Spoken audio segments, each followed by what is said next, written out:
की भूमि पर प्रकट हुए। इसी भाव से एक पंक्ति वृंदावन और रसामृत की गा रहे हैं। बोलो वृंदावन बिहारी लाल की। अब बाकी का पद या तो विश्राम में या कल सुनाएंगे।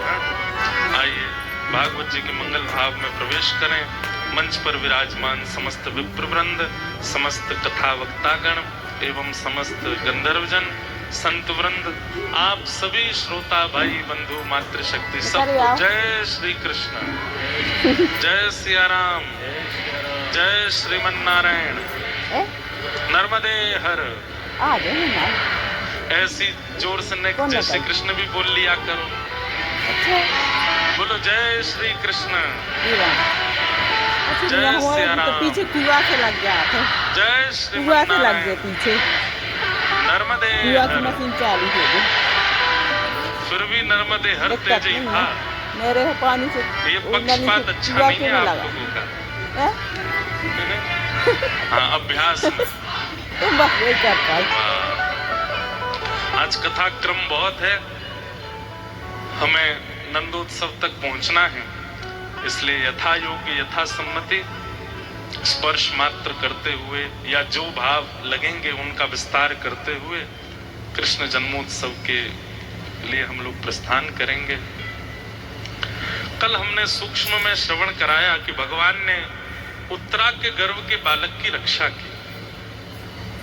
परम पूजनीय प्रातः स्मरणीय पूज्य पिताजी महाराज के गुरुदेव, हमारे दादा गुरुदेव अनंत श्री विभूषित श्री रामानुज प्रपन्नाचार्य गुरु जी, उन्होंने भागवत जी पर टीका लिखी। वे अपनी टीका में एक बहुत सुंदर भाव वर्णन करते हैं कि भाई गर्भ में तो कितने बालक प्राण त्याग देते हैं। स्वयं भगवान की मैया के 6 बालकों को कंस ने मार दिया। ठाकुर जी से पहले 7 बालकों ने जन्म लिया था, जिसमें से 6 बालकों को कंस ने मार दिया था। 7वें बालक के रूप में बलराम जी आए थे। अपनी स्वयं की मैया के 6 बालकों की रक्षा नहीं की ठाकुर जी ने, लेकिन उत्तरा के गर्भ के बालक की रक्षा करने के लिए गर्भ में प्रवेश कर गए। और वह गर्भ, जिस गर्भ में न आने के लिए पूरे विश्व भर के वक्तागण प्रवचन करते हैं, पुनरपि जननम पुनरपि मरणम पुनरपि जननी जठरे शयनम, सब जगह यही भाव कहा जाता है कि ऐसा कर्म करो कि पुनः जन्म ना लेना पड़े।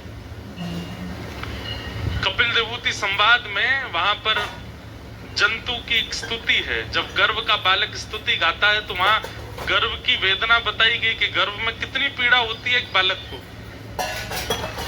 ऐसा कर्म करो कि गर्भ में ना आना पड़े। ध्यान से सुनो। कोई बालक रोवे, चीखे, चिल्लावे, आप कथा सुनो। ये देखो, इधर देखो, सब लोग कथा सुनो। जैसे धुंधुकारी जो था ना, वो कथा में बांस की ग्रंथि में जाके बैठा था। अब बांस के पंडाल तो बनते नहीं है, तो जो दिव्य यहाँ पर चेतनाएं जो हमको दिख नहीं रही, वो कहाँ, इनमें गुब्बारों में ही बैठे होंगे भीतर। उनका उद्धार हो जाएगा कथा से, तो कोई ना कोई दिव्य आत्मा ही होगी। तो आप लोग टेंशन मत लेना, किसी के सिर पे नहीं आएंगे। तो हम क्या निवेदन कर रहे थे? गर्भ में ना आना पड़े ऐसा कर्म करो, पुनर्जन्म ना लेना पड़े ऐसा कर्म करो। यही सब शास्त्र कहते हैं, यही सब वक्तागण कहते हैं, यही सब संतों ने अपने प्रवचनों में कहा। मानव का कल्याण क्या है कि वह एक बार आया और ऐसा जीवन जी के गया कि पुनः उसकी आवश्यकता नहीं हुई आने। लेकिन उसी गर्भ में, जिस गर्भ में आने के लिए सभी शास्त्र मना करते हैं, उस गर्भ में ठाकुर जी ऐसे पहुंच गए और अपनी चक्रा नाम की गदा को ठाकुर जी ने इतनी द्रुत गति से घुमाया और गर्भ के बालक की रक्षा की। परीक्षित में ऐसा क्या विशेष है जिसके लिए ठाकुर जी गर्भ में पहुंच गए रक्षा करने? तो हमारे पूज्य दादा गुरु जी बहुत सुंदर बात कहते थे कि ठाकुर जी जानते हैं कि कालांतर में ये परीक्षित मेरी कथा का श्रोता होगा। और शुकाचार्य जी जब कथा सुनाएंगे तो इसी परीक्षित के कथा श्रवण से ही ऐसा भगवत भाव, भक्ति भाव शुकाचार्य जी के मुख से प्रकट होगा कि भागवत की कथा जन जन घर घर तक पहुंच जाएगी। और कुछ परीक्षित ने विशेष नहीं किया ऐसा, लेकिन फिर भी ठाकुर जी ने उसकी गर्भ में जाके रक्षा क्यों की? क्योंकि ठाकुर जी जानते हैं कि ये भविष्य में मेरी कथा का श्रोता होगा। हमारे गुरुदेव भगवान कहते हैं, कहीं ना कहीं इस बात से प्रमाणित होता है कि जो व्यक्ति श्रीमद् भागवत की कथा या फिर किसी भी सत्संग वार्ता से प्रेम करता है, उसके गर्भ काल में ठाकुर जी ने रक्षा की है, इसीलिए वो कथा का श्रोता बना है। आप, मैं और यहां बैठे हम सब लोग, हम लोगों को ठाकुर जी इतने प्रिय क्यों लगते हैं? अब देखो, मैं कोई कथा सुनाऊं, अभी लीला तो हमने सुनाई ही नहीं, दो चार ही कहीं होंगी, कोई लीला कहने लग जाते ना, फिर आप श्रोताओं को देखो, ऐसे नेत्रों से अश्रुपात होने लगता है, हृदय में इतनी वेदना आने लगती है, इतने भाव में चले जाते हैं। आप किसी को बिना जाने, बिना देखे, बिना स्पर्श करे उसके विरह में रो नहीं सकते, लेकिन कथा सुनते सुनते ये विरह प्रकट होता है।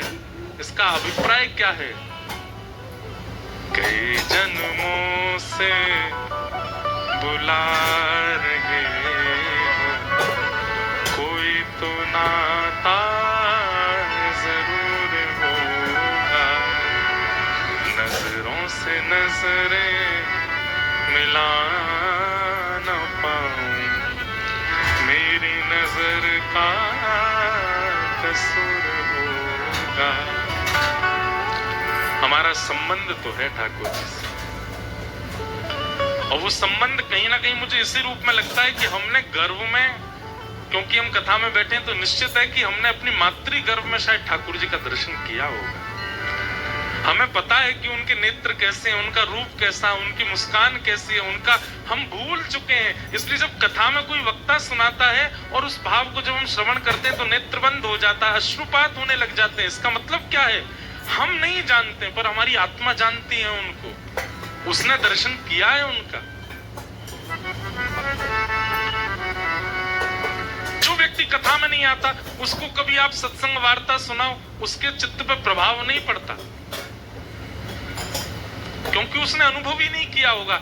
कथा सुनते सुनते भी अनुभव उसी के चित्त में होता है भगवत लीला का, जिसने कभी अनुभव तो किया है, पहले कभी देखा होगा ठाकुर जी को।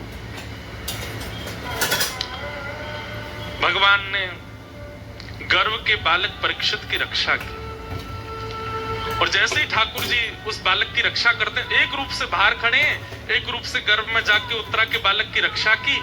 किसी को नहीं पता चला कि ठाकुर जी ने उत्तरा के बालक की रक्षा की, परंतु दूर खड़ी कुंती समझ गई, भगवान की बुआ कुंती जान गई। और जैसे ही ठाकुर जी द्वारिका जाने के लिए रथ पर आरूढ़ हुए, कुंती ने भगवान की स्तुति गाई। बहुत सुंदर है कुंती स्तुति कि नमस्ये पुरुषम त्वाद्यम ईश्वरम प्रकृते परम। नमः शब्द से कुंती की स्तुति का प्रारंभ है, और नमः शब्द से ही विश्राम है। अलक्ष्यम सर्वभूतानाम अंतर्बहिरवस्थितम। एक प्रकार से कुंती अपनी स्तुति के भाव से ये कहना चाहती है कि हम ठाकुर जी को केवल और केवल नमस्कार प्रदान कर सकते हैं, इसके अतिरिक्त और कुछ नहीं। जो सभी प्राणी मात्र के भीतर विराजमान हैं और बाहर भी जिनकी सत्ता है, ऐसे परमात्मा को मैं प्रणाम करती हूं। ठाकुर कुंती कहती है क्योंकि मैं आपको जान चुकी हूं। तो मानो ठाकुर जी ने कुंती से प्रश्न किया, आप मुझे जान चुकी हो? बोले हाँ। कौन हूं मैं? बोले आप साक्षात परमात्मा हो, जो घट घट वासी है, सर्वव्यापी है, वो परमात्मा हो आप। तो भगवान कहते हैं तो फिर मेरे द्वारिका जाने से आप रो क्यों रही हो? अगर मैं सब जगह निवास करता हूं तो द्वारिका अगर एक रूप से चला जाऊं तो कण कण में मेरा निवास है, यही मेरा दर्शन कर लेना। और सब जगह मेरा निवास है तो फिर मैं एक ही रूप में क्यों दिख रहा हूं? सब में मेरा दर्शन क्यों नहीं होता? कुंती कहती है कि माया जवनिका छन्न आज्ञा दोक्षजमप्ययम् न लक्ष्य से मूढ़ दृशा नटो नाट्य धरो यथा। जैसे कठपुतली का नृत्य दिखाने वाला कठपुतली को नचाता है, देखने वालों को लगता है कि कठपुतली नाच रही है, गा रही है, सो रही है, हंस रही है, उछल रही है, लेकिन वास्तविकता क्या है? पीछे बैठा एक व्यक्ति अपने हाथ की डोर बांध करके उसको नचा रहा है। अगर कोई व्यक्ति आकर के कठपुतली और पीछे वाले व्यक्ति के बीच में जो पर्दा पड़ा है उसको हटा दे तो सब दृष्टिगोचर हो जाएगा। ठीक वैसे ही नाथ, हमको लगता है कि पूरी सृष्टि चल रही है, लेकिन सृष्टि में दिखने वाला हर व्यक्ति कठपुतली है और उसके पीछे एक माया का पर्दा है। जिस दिन सदगुरु जीवन में आकर के उस माया के पर्दे को हटा देंगे, सब स्पष्ट हो जाएगा। ना कोई हंस रहा है, ना कोई रो रहा है, ना कोई गा रहा है, ना कोई चल रहा है, सब कुछ आप करवा रहे हो। आपके हाथ की कठपुतली है पूरा विश्व। लेकिन इस बोध, इस ज्ञान का बोध कोई गुरु कराता है, और जब तक माया है तब तक ये स्पष्ट नहीं होगा। आपको लगता है मैं कथा कर रहा हूं, मुझे लगता है आप सुन रहे हो, लेकिन वास्तविकता यह है कि मुझ में बैठे मेरे हाथ पांव मुख मन बुद्धि सब की डोर ठाकुर जी के हाथ से बंधी है। वो जैसे जैसे चलाते हैं वैसे वैसे मैं बोलता हूं, करता हूं। आपको लगता है ये बोल रहे हैं, मैं नहीं बोल रहा हूं, ठाकुर जी करवा रहे हैं। लेकिन ये कब स्पष्ट होगा कि ठाकुर जी करवा रहे हैं? जब माया, उस माया का बोध कोई गुरु जीवन में आकर के करा दे। बहुत सुंदर कुंती ने स्तुति गाई। कुंती की स्तुति सुनकर के ठाकुर जी अति प्रसन्न हो गए। अंत में कुंती ने पीड़ा की, याचना की, ऐसा भाव सुनाया गया। भगवान जैसे द्वारिका जाने को प्रस्थान करने लगे, युधिष्ठिर रोने लगे। भगवान ने युधिष्ठिर को रोते हुए देखा तो मन में समझ गए कि इसको कहीं ना कहीं पीड़ा है। इधर देखो सब लोग ध्यान से, भैया लड़ो नहीं, बीच कथा में ही बातचीत कर रहे हो, बैठ जाओ।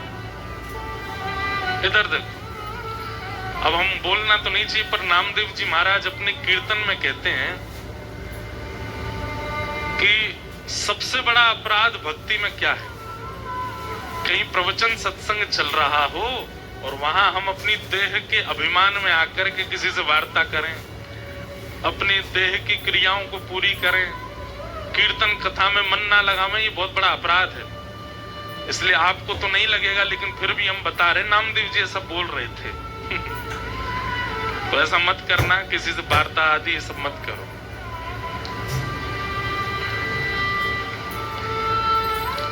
महाभारत युद्ध में भगवान पग पग पर पांडवों के साथ खड़े हैं, और करिष्ये वचनम तव, अर्जुन ने जब से ये बात कही है तब से भगवान जो कहते हैं पांडव वही करते हैं।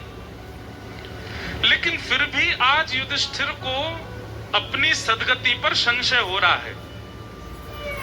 युधिष्ठिर के मन में ऐसा भाव आता है कि कहीं मैंने महाभारत युद्ध करके गलत तो नहीं किया। जब भगवान ने युधिष्ठिर को रोते हुए देखा, ठाकुर जी बोले, अविश्वास, इसको मुझ पर विश्वास नहीं है।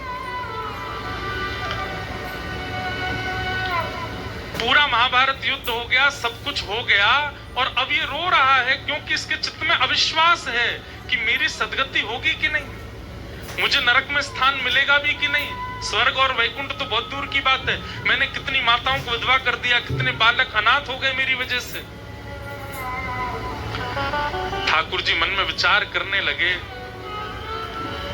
हम अपनी द्वारिका छोड़ करके, पत्नी बच्चों को छोड़ करके इन पांडवों के साथ दिन रात खड़े हैं, और इस युधिष्ठिर को अब भी अविश्वास होता है कि इसकी सद्गति होगी कि नहीं, इसने कहीं पाप तो नहीं किया, इसने कहीं गलत तो नहीं किया।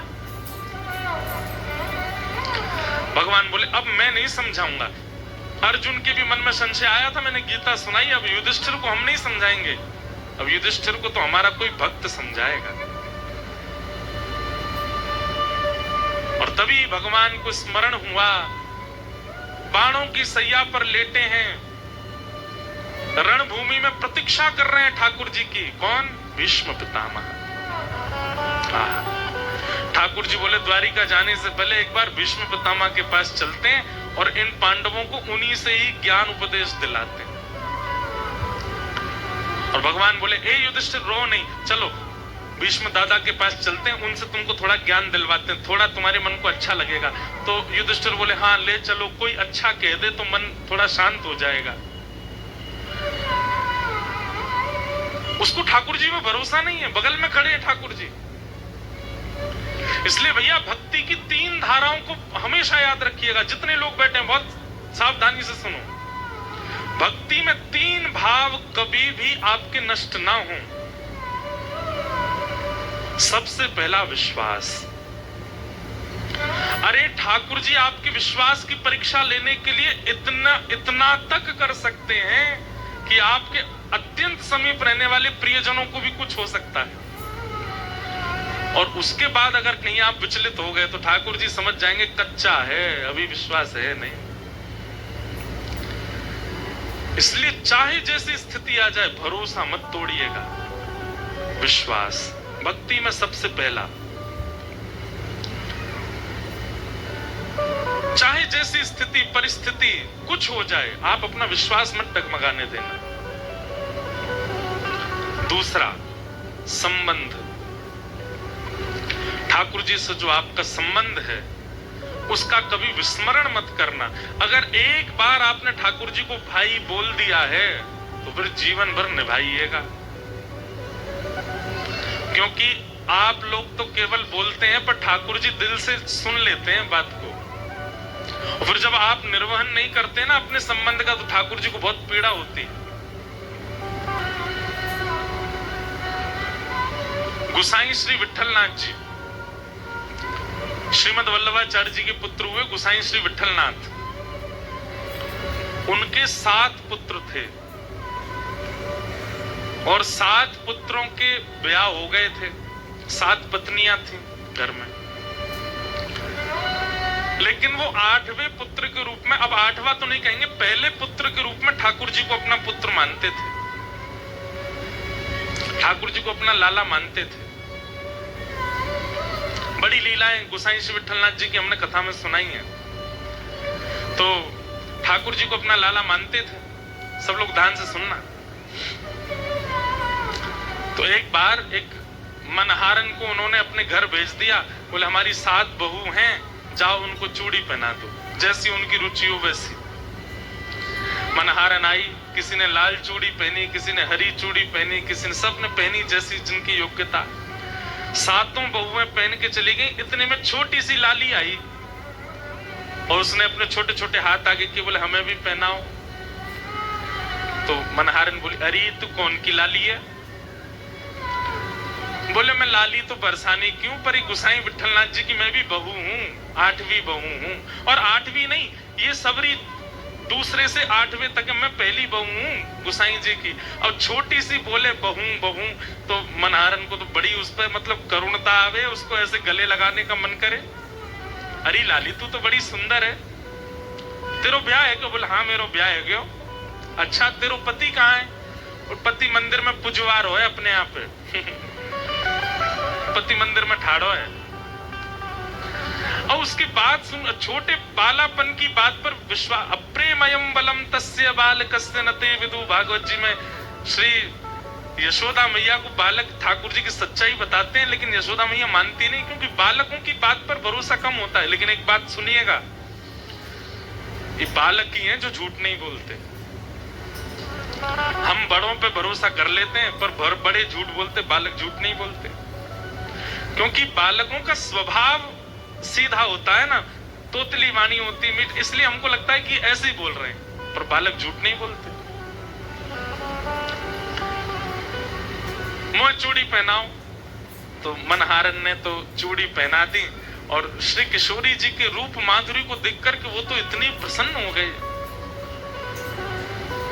लौट करके गुसाई जी के पास गए। गुसाई जी बोले पहनाया ही चूड़ी? बोले हाँ। कितनो पैसा भयो तेरो? बोले महाराज 7 तो बड़े बड़े हाथ है और 8 वो छोटे छोटे हाथ है, तो 7 हाथन के तो पूरे पूरे पैसा लगेंगे, लेकिन 8वें हाथ के आधे पैसा लगेंगे। बोले 8वीं कौन? 7 ही बहू है हमारे घर में। अरे नेक्स्ट इसी एक लाली ऐसी गदमद राशि, ऐसी ऐसी मीठी मीठी वाणी में बोल रही, वाह को चूड़ी पहना के आई मैं। गोसाई जी बोले जन कौन की छोरी है पहनाया ये हम पे थोप रही है? हम हमारे घर में कोई लाली ना है, हमारे घर में 7 बहू हैं बस। अरे गोसाई जी मुझको पैसा को लोभ नहीं है, मैं तो वास्तविकता बता रही हूँ। आपके घर में एक छोटी सी लाली आई, वो चूड़ी पहन के गई है। आप भले ही मुझको 7 बहुवन को ही पैसा दो, 8वीं को मत दो, पर मैं आपको बता रही हूँ कि मैं 8 को पहना के आई हूँ, एक छोटी सी लाली भी आती। गोसाई जी बोले नहीं मैं 7 को ही पैसा दूंगा। बोले आप 7 को दो, लेकिन मैं तो सच बताऊंगी। गोसाई जी ने उसको पैसा 7 बहुओं के हाथ के दे दिए, लौट करके घर गए। अपनी बहुओं से बोले तुम सबने चूड़ी पहन ली थी? बोले हाँ। कोई छोटी सी लाली भी आई थी? बोले नहीं और तो कोई नहीं आया, हमने ही पहनी है। बोले वही तो मैं उसको बोला कि हमारे घर में तो कोई है नहीं, कौन है पहनाया ही तो। गोसाई जी जैसे ही अपने कक्ष में गए तो रोज रात्रि में मानसी में प्रवेश करते थे, मतलब नेत्र बंद करके मानसी भाव में ठाकुर जी को सेज पर पौढ़ाते थे, और सेज पर पौढ़ा करके मानो वहीं ठाकुर जी को कुछ लोरी सुनाते या पंखा झलते अपने मनोभाव में। गोसाई जी ने जैसे ही मनोभाव में प्रवेश किया, इतने में क्या देखते हैं, ठाकुर जी उदास बैठे हैं और किशोरी जी के नेत्रों में अश्रु बिंद है। गोसाई जी बोले जय जय काय गो, आप इतने उदास काय को? श्री जी ये आपके नेत्रन में अश्रुबिंद क्यों? कहाँ है गो? मैंने कोई अपराध कियो या मंदिर में कोई से कोई अपराध बनो? किशोरी जी बोली आप बस इनको लाला मानो अपनो, इन्हीं को लाला मान करके इनकी सेवा करोगे, इनको उठाओगे, इनको खवाओगे, इनको सुवाओगे, इनको अपना पुत्र मानो। कभी कोई पूछे कितने बालक, तो 8 बालक कहो, एक ये हैं, 7 आपके अन्य पुत्र हैं। अरे जब 7 पुत्रन की बहू आपकी बहू है सके, तो ये 8वें लाला की जो बहू है वाकू आपने अस्वीकार कैसे कर दी? आज हमारे घर मनहारन चूड़ी पहनावे आई, सबरी बहुवन ने चूड़ी पहनी, मैं भी या घर की बहू क्योंकि आपके लाला हैं। मैं चूड़ी पहनवे गई तो आपने मेरे बट की चूड़ी को पैसा ही नहीं दियो। गुसाई जी तो भाव विवल हो गए, नेत्र सजल हो गए, बोले हे श्री जी, हे श्यामा जी, मुझको क्षमा कर दो। बोले नहीं, आप तो इन्हीं को लाला मानो, पर इन लाला की सर्वस्व हम हैं, आप हमको बेटे, हमको अपनी बहू ना मानो। गुसाई जी आधी रात में गए, मनहारन को दुगना पैसा दे के आए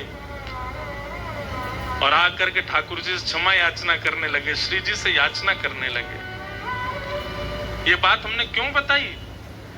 आपने तो संबंध माना, आपने मान लीजिए ठाकुर जी को अपना भाई माना, तो ठाकुर जी को भाई मानते ही ठाकुर जी के जितने संबंधी हैं वे भी सब आपके हैं।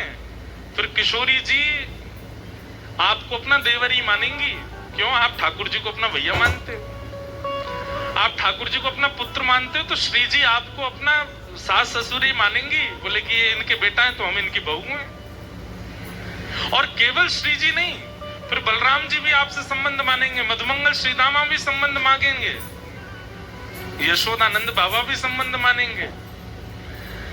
इसलिए संबंध या तो ठाकुर जी से बनाना नहीं, और बनाओ तो उसका निर्वहन कीजिएगा। फिर महाराज वृंदावन से जो व्यक्ति आवे ना, उसको उसी संबंध से देखिएगा कि ठाकुर जी हमारे भैया हैं, या हमारे ठाकुर जी के गामते आए हैं तो ये भी हमारे बड़े भैया हैं। एक बार मैं बता रहा था कहीं कथा में, कोई ठाकुर जी को जीजा जी मानता होगा, किशोरी जी को बहन मानता है, ठाकुर जी को जीजा जी मानता है। हम वृंदावन से आए और सभा में सब लोग बैठे थे, कोई बोले महाराज जी की जय हो, कोई बोले गुरु जी की जय हो, एक बोला जीजा जी की जय हो, मैंने कहा भैया कौन सा सालो आयो हमारो, बिना ब्याह की सारो बन गो। बोले आपको ना भयो लेकिन आपके भैया को तो है गो। श्री जी मेरी बहन है, ठाकुर जी मेरे जीजाजी, और आप उनके गांव के तो आप भी जीजाजी। मैंने कहा वाह भाई बहुत बढ़िया। तो संबंध, भक्ति में 3 सूत्रों का ध्यान रखना, विश्वास, संबंध और तीसरा है समर्पण। ठाकुर जी के प्रति समर्पण। समर्पण का मतलब क्या है? फिर चाहे एक बार ठाकुर जी के हो गए, फिर चाहे जीवन में जो हो, सब प्रसाद है, सबको स्वीकार करो। प्रसाद का नियम होता है मंदिर में मिलने के बाद अगर हाथ से गिर जाए तो पृथ्वी से उठा करके भी पालो, प्रसाद छोड़ा नहीं जाता। ठाकुर जी को एक बार जीवन में जब आप स्वीकार कर लेते हैं, फिर जीवन में चाहे जो आवे वो सब प्रसाद है, सब स्वीकार करो। चाहे ठोकर आवे, चाहे चढ़ोतरी आवे, चाहे गिरावट आवे, चाहे किसी के संबंध आवे, चाहे संबंध टूटे, सबको प्रसाद मानो और सबको स्वीकार करो। विश्वास, संबंध और समर्पण। युधिष्ठिर के चित्त में विश्वास नहीं है। ठाकुर जी लेकर के भीष्म पितामह के पास गए। पितामह भीष्म बाणों की सैया पर लेटे हैं, प्रतीक्षा कर रहे हैं। मृत्यु देवी सामने खड़ी है और मृत्यु को कह दिया है जब तक मैं अपनी अंतिम इच्छा पूरी ना कर लूं आना नहीं मेरे पास। मृत्यु देवी ने पूछा आपकी अंतिम इच्छा क्या है? बोले ठाकुर जी मेरे सामने खड़े होंगे, उनकी रूप माधुरी का दर्शन करूंगा, उनको देखते देखते अपने प्राण त्याग दूंगा, यही मेरी अंतिम इच्छा है। मृत्यु देवी बोली ठाकुर जी तो द्वारिका जा रहे हैं। बोले चाहे अब द्वारिका जाके लौट के आना पड़े तब तक तुम खड़ी रहो, मैं प्राण नहीं त्यागूंगा। इच्छा मृत्यु का वरदान। इतने में ही चंदन की सुगंधी आने लगी। भीष्म पितामह बोले जरूर श्याम सुंदर आ रहे हैं। अरे देखो तो, तभी क्या देखते हैं, 5 पांडवों को लिए खूब सारे योद्धा, बड़े बड़े ऋषि, महर्षि, सबको संग लेकर के श्री द्वारिकाधीश रणभूमि में भीष्म पितामह के पास आ रहे। बंधुओं, जीवन चाहे जैसा हो, पर मृत्यु पीड़ा के रूप में भीष्म पितामह जैसी नहीं हो, लेकिन अंतिम क्षण भीष्म पितामह जैसे। स्वयं ठाकुर जी आ रहे हैं उनके सामने। भीष्म पितामह के सामने आकर के ठाकुर जी खड़े हो गए। पितामह के नेत्र सजल हो गए। अब मैं अपनी इच्छा पूरी करूं। पांडवों ने भीष्म पितामह को प्रणाम किया। रोते हुए युधिष्ठिर को देख करके 5 धर्मों का ज्ञान उपदेश किया पितामह ने। दान धर्मान, राज धर्मान, मोक्ष धर्मान, विभागस, स्त्री धर्मान, भगवत धर्मान, समास व्यास योगिता।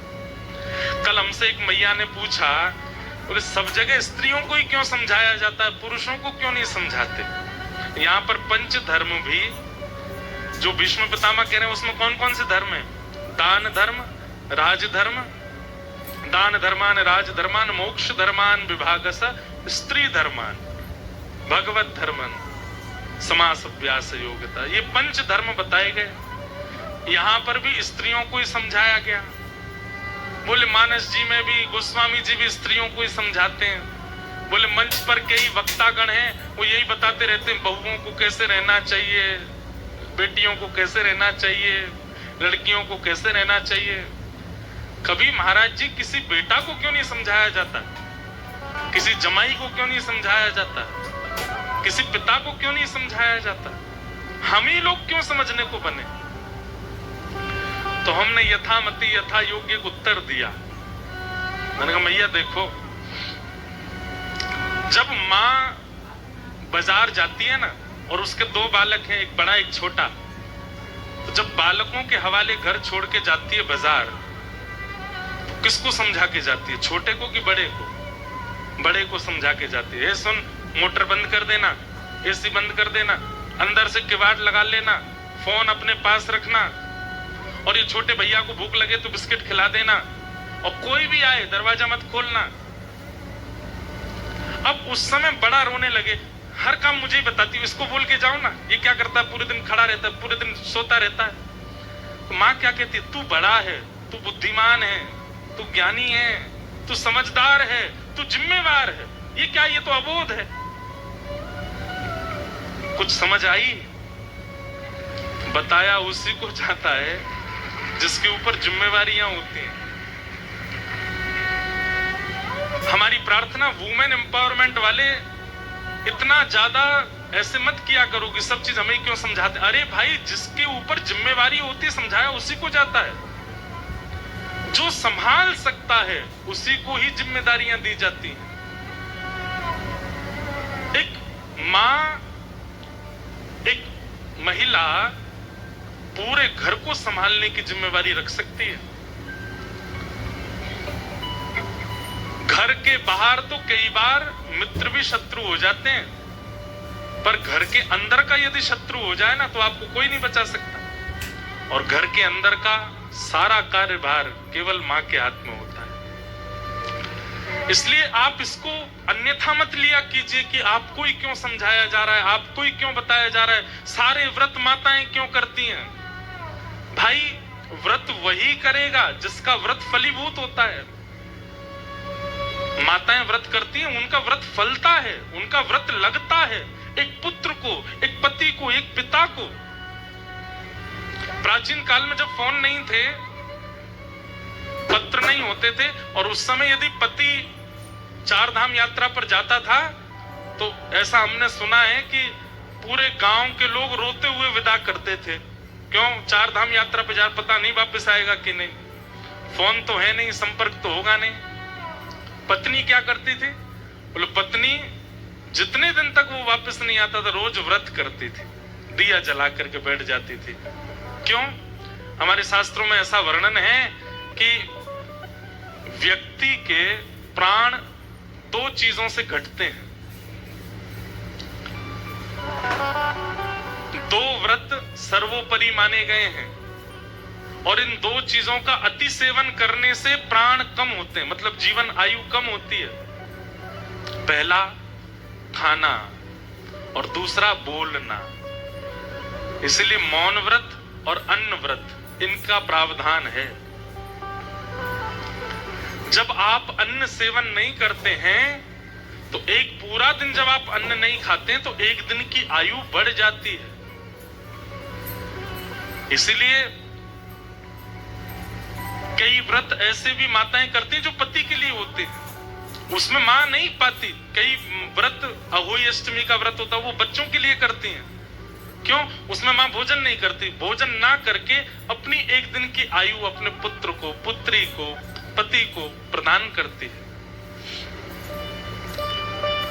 एक दिन ना खा के जो उसकी आयु बची वो दे देती है। इसलिए माताओं को इस बात का गलत उपयोग नहीं करना चाहिए कि देखो तुमको समझा रहे हैं, देखो महाराज जी क्या कह रहे हैं, तुमको समझना चाहिए, पति के पांव छुआ करो, बच्चों को ऐसे रखा करो, ससुराल में ऐसे रहो। इसके ताने बार बार जो माताओं के ऊपर कसते हैं भाई लोग, ये गलत है। उनके लिए धर्म में प्रावधान बताया गया, उनको समझाने का, संभालने का निर्णय दिया गया, उनको दायित्व दिया जाता है। आप ज्यादा चढ़ करके मत बोला कीजिए कि देखो क्या समझा रहे हैं, क्या कह रहे हैं। नहीं, वो समझ नहीं है, उनको करने दीजिए। हम आपको सत्य बता रहे हैं, अगर किसी दिन मां ने कोई व्रत ऐसा कर लिया ना कि इनका सर्वनाश हो जाए तो उनके व्रत से हो भी जाएगा, उनका व्रत लगता है। कोई मां ऐसा करना नहीं तो करेंगी नहीं, अच्छा है, सब अच्छा। आजकल तो कुछ भी हो सकता है, कलयुग है। पत्नी पति को काट पीट के ड्रम में भर देती है। आप लोग तो हंस गए इस बात पर ये कितनी चिंता की बात है। कुछ दिन बाद पति ने भी एक पत्नी को मार के सूटकेस में धर दिया। भैया हम आपसे एक प्रार्थना करें, संग ना रहना हो मत रहो, लेकिन ये सब तो मत करो। ये राक्षस प्रवृत्ति ये कैसी आप लोग प्रकट कर रहे हैं संसार के लोग। आजकल तो कुछ भी हो सकता है। अभी तो और खतरनाक समय दिखेगा हम लोगों को आगे चल करके। इसलिए जो शास्त्र आज्ञा करते हैं उनको स्वीकार करो, उनको मानो, उनको करने का प्रयास करो। पंच धर्मों का वर्णन किया श्री भीष्म पितामह ने, और पंच धर्मों का वर्णन करते हुए भीष्म पितामह पांडवों से कहते, अब तुम लोग हटो, मुझे मेरा काम करने दो। इति मतिरुपकल्पिता वितृष्णा भगवत सात्वत पुंगवे विभुम्ने स्वसुखमुपगते क्वचिद् विहर्तुं प्रकृतिमगं किल यस्य गोपमत्वम्। इति मतिरुपकल्पिता वितृष्णा भगवत सात्वत पुंगवे विभुम्ने स्वसुखमुपगते क्वचिद् विहर्तुं। भीष्म पितामह भगवान से क्या कह रहे हैं कि हे नाथ, मेरे विचारधाराओं की इति शब्द का प्रयोग किसी वाक्य की पूर्णता पर किया जाता है, लेकिन भीष्म पितामह की ऐसी स्तुति है जिसका प्रारंभ ही इति शब्द से होता है। मानो भीष्म पितामह कहते हैं कि अब तक मैंने जो कुछ भी किया, मैंने कौरवों का संग किया, मैंने कौरवों का साथ दिया, और भी जो भी कुछ मैंने किया, सबकी इति, सबका विश्राम। अब मेरी मति कैसी होगी? बोले वितृष्णा, अब इसमें कोई तृष्णा नहीं है। तृष्णा किसको कहते हैं? तृष्णा कहते हैं इच्छाओं को। तृष्णा न जीर्णा वयमेव जीर्णा, कालो न याता वयमेव याता, भोगा न भुक्ता वयमेव भुक्ता, तृष्णा न जीर्णा वयमेव जीर्णा। हम बूढ़े हो जाते हैं पर इच्छाएं कभी बूढ़ी नहीं होती, इच्छाएं सदा जवान बनी रहती हैं। व्यक्ति के हाथ शिथिल हो जाते हैं, पैर शिथिल हो जाते हैं, दांत टूट जाते हैं, लेकिन खाने की, भोगने की इच्छा खत्म नहीं होती। बल्कि 70 वर्ष की उम्र के बाद तो इच्छाएं और ज्यादा प्रबल होती हैं, लेकिन उस समय इंद्रियां काम नहीं करती। उस समय गोलगप्पा कोई खा रहा होता है तो 70 वर्ष के बाद मन तो बहुत होता है कि हम भी खाएं, ताती नहीं है। कोई बालक दौड़ता है तो 70 वर्ष के बाद इच्छा होती है हम भी दौड़े, पर चल नहीं सकते। तृष्णा न जीर्णा वयमेव जीर्णा। भीष्म पितामह कहते हैं मेरे आज तक के जीवन की समस्त विचारधाराओं की इति, और अब मेरी मति कैसी हो गई है? बोले वितृष्णा, अब इसमें कोई इच्छा नहीं है। मैं ऐसी तृष्णा रहित अपनी मति को आपके चरणों में अर्पित कर रहा हूं। समझ में आई कोई बात? अगर आप संसारी इच्छाओं से युक्त हो और तब ठाकुर जी को समर्पित होते हो, वो श्रेष्ठ भक्त का लक्षण नहीं है। मेरी कोई इच्छा नहीं है, मैं सर्व इच्छाओं से शून्य हो चुका हूं। आपके चरणों में निवेदन करता हूं, जैसे आप चाहो वैसे मेरा जीवन बना लीजिए। मैं सब कुछ सहने को, करने को, भोगने को तैयार हूं। इसको कहते हैं भक्त जीवन। मेरी अब कोई इच्छा नहीं है। इति मतिरुपकल्पिता वितृष्णा भगवत सात्वत पुंगवे विभुम्ने स्वसुखमुपगते क्वचिद् विहर्तुं प्रकृतिमुपेयुषि यद्भव प्रवाह त्रिभुवन कमनं तमालवर्णं रविकर गौरवराम्बरं दधाने। भीष्म पितामह, अब ये पूरी स्तुति तो बहुत विस्तृत हो जाएगी, हम थोड़ी सी बात कह देते हैं। भीष्म पितामह ठाकुर जी से कह रहे हैं, हे ठाकुर जी, मैं प्राण त्यागने से पहले अपनी अंतिम इच्छा पूरी करना चाहता हूं। भगवान बोले क्या है तुम्हारी अंतिम इच्छा? बोले मेरी एक बेटी है, कुंवारी है, उसका ब्याह करना चाहता हूं। भगवान बोले पितामह, तुमने तो ब्याह ही नहीं किया, तुम्हारा तो विवाह ही नहीं हुआ, फिर बेटी कहां से हो गई तुम्हारी? भीष्म पितामह कहते हैं इस संसार में हर व्यक्ति को आपने एक बेटी दी है, और उस बेटी का नाम क्या है? मति। ये कुंवारी है। इधर देखिए, बहुत ध्यान से सुनिएगा। ये बेटी कैसी है? मति रूपी बेटी कुंवारी है। इसको पसंद तो बहुत आते हैं पर टिकती कहीं नहीं है। कभी जबलपुर का धुआंधार घाट बहुत अच्छा लगने लग जाता है तो हर शनिवार को पहुंच जाते हैं वहीं पे, और फिर कुछ दिन हर शनिवार जाते जाते 2-4 शनिवारों के बाद अब मन भर जाता है इसका, फिर ये दूसरी जगह ढूंढती है। तभी बेड़ा घाट चुन लेती है वहां। अब मैं तो अच्छी अच्छी बातें बताऊंगा मंच से, पर मती तो बहुत बहुत जगह भ्रमण करती है। कभी इसको गोलगप्पे अच्छे लगने लगते हैं तो वही पाती है, कभी इसको बड़ा पाव बढ़िया लगता है तो वो पाती है, कभी इसको पिज्जा अच्छा लगता है वो पाती है, कभी इसको दही बड़ा अच्छा लगता है तो वो पाती है। एक जगह स्थिरता नहीं है। कभी इसको कोई देश अच्छा लगता है, कोई शहर अच्छा लगता है, कोई व्यक्ति अच्छा लगता है। कभी कोई गांव की सुंदरी बहा जाती है, उससे ब्याह करने के लिए माता पिता के पास जाता, हमारा ब्याह करा दो इसी से। और फिर ब्याह होने के 2-3 वर्ष बाद फिर इस मती का मन भर जाता है, फिर कोई और प्रिय लगने लगता है और फिर सर्वनाश की ओर ले जाती है। हमारा ब्याह भी हो जाएगा, हमारा जीवन भी प्रारंभ करा देगी, हमको सब जगह ढकेल देगी, लेकिन खुद कुंवारी रहती है, कहीं एक जगह टिकती नहीं है ये मती। विष्णु पितामह कहते हैं मैं अपनी इस कुंवारी मती का आपसे ब्याह करना चाहता हूं, आप इसको स्वीकार कर लो, क्योंकि ये मती पूरी दुनिया में घूम करके स्थिर नहीं होगी। एकमात्र श्री कृष्ण के चरणारविंद है, एक बार वहां लग गई तो वहां से ये कभी नहीं हटती है, ये उन्हीं की हो जाती है। गिरधर छवि पे अटक्यो मेरो मन, गिरधर छवि पे अटक्यो, सजल श्याम घन वरण लीन है, सजल श्याम घन फिर चित अनंत ना भटक्यो मेरो मन, फिर चित अनंत ना,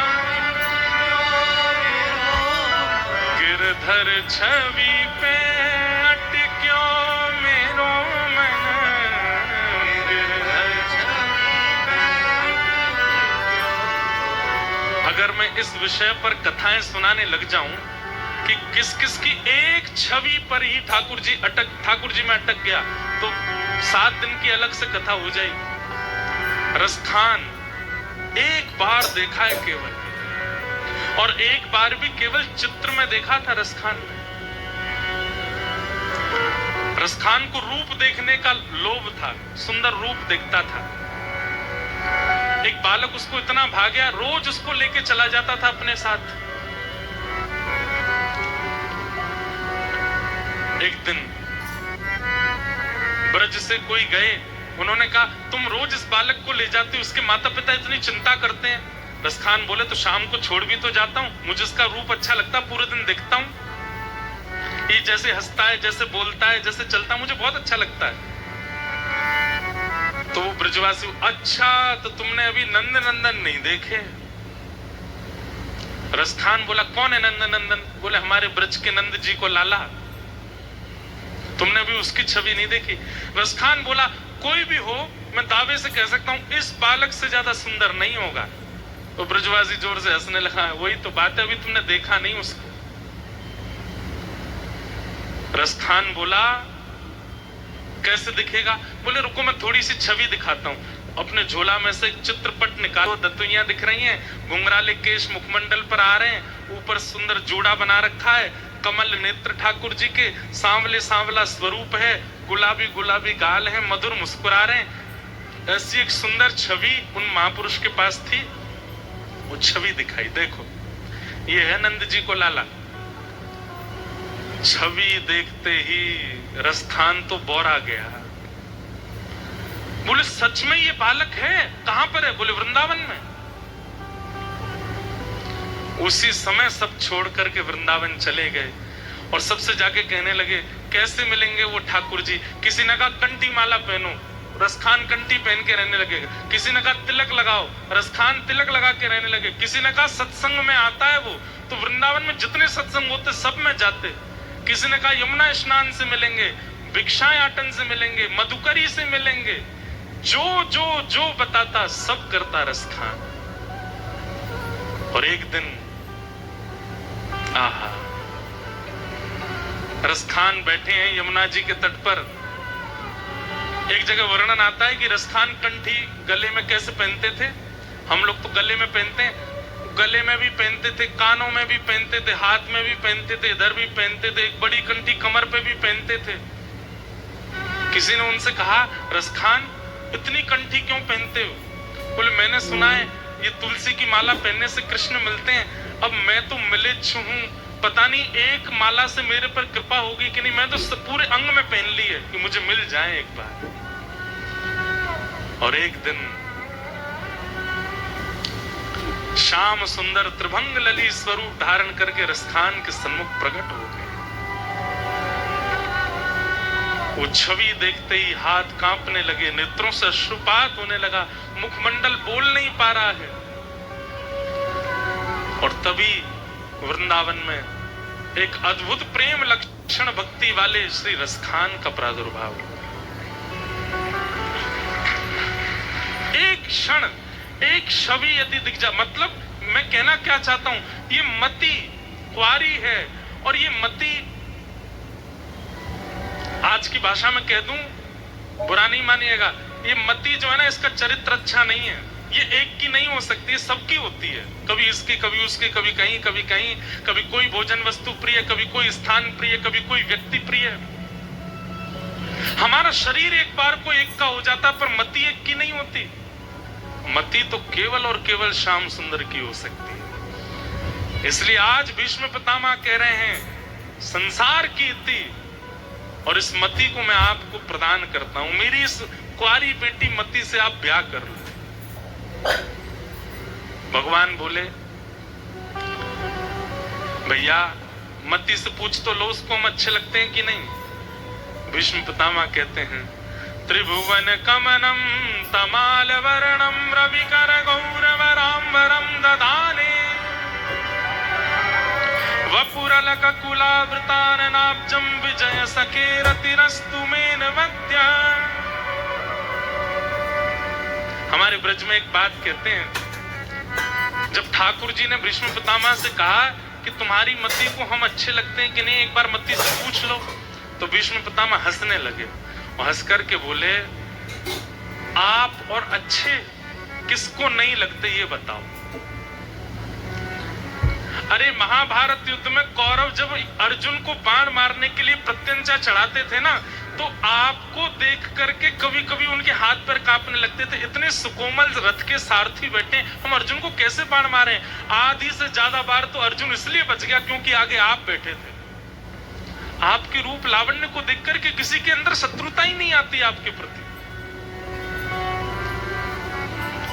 हमारे ब्रज में कहते हैं, लाला ने बहुत बड़ी कृपा करी कि ये लाला बन के आयो। हे कृष्ण लला तुम होते लली तो गरे कट जाते करोड़न के।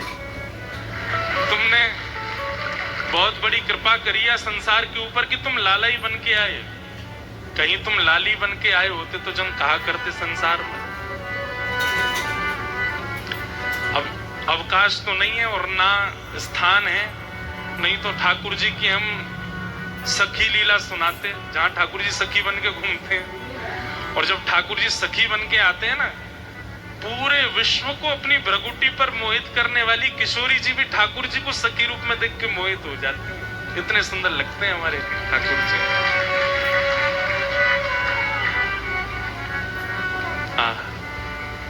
हम तो अपने ठाकुर जी को भी सखी बनाते हैं। राधाष्टमी वाले दिन हमारे लाला चूड़ामणि पहनते हैं, चुनरी ओढ़ते हैं, सुंदर लहंगा पहनते हैं, साड़ी पहनते हैं, सखी बन के घूमते हैं। वो अलग विषय है, कभी कहीं और सुनाएंगे।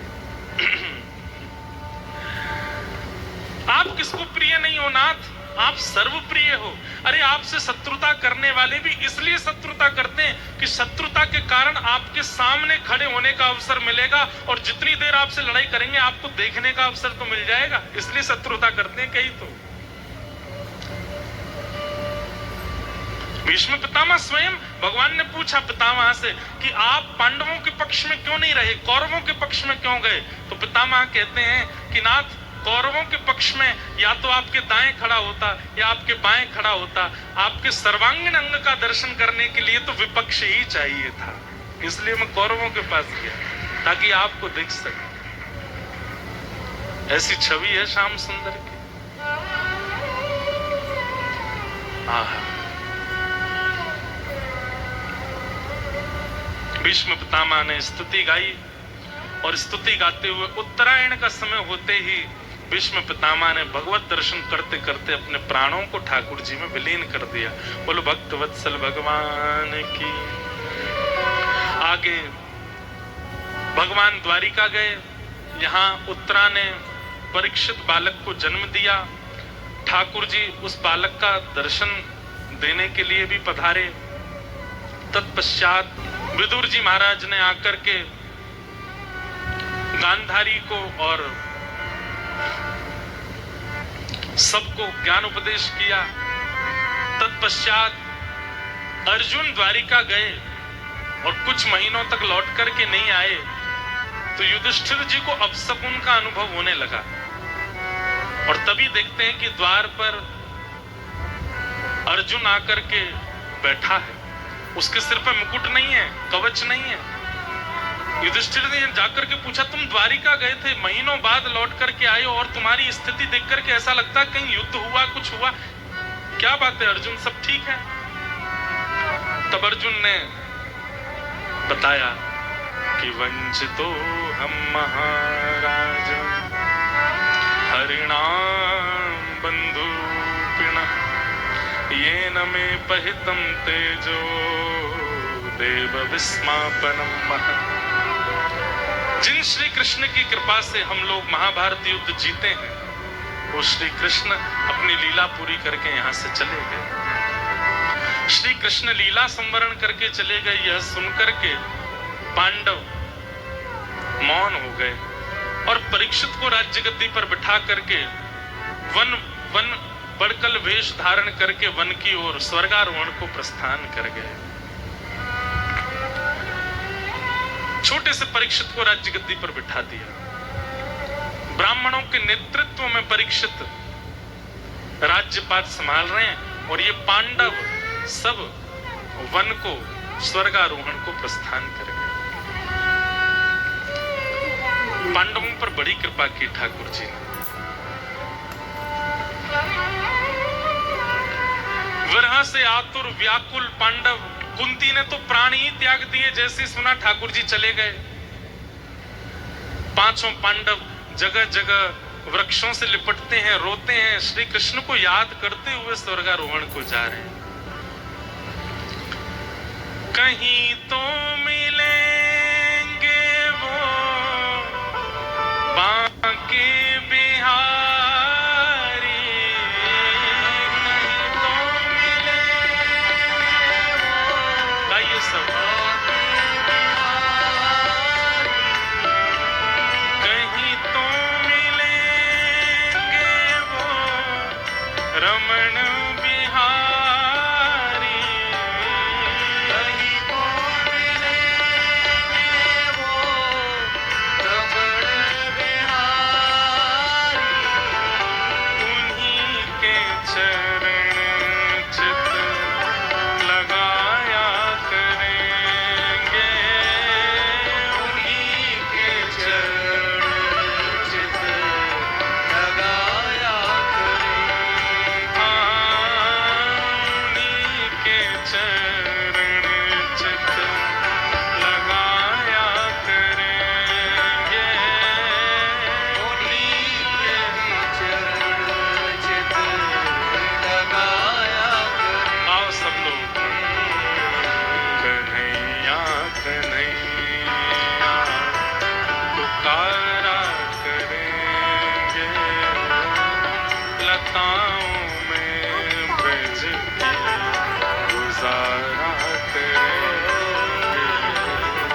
कन्हैया कन्हैया पुकारा करेंगे, लताओं में ब्रज की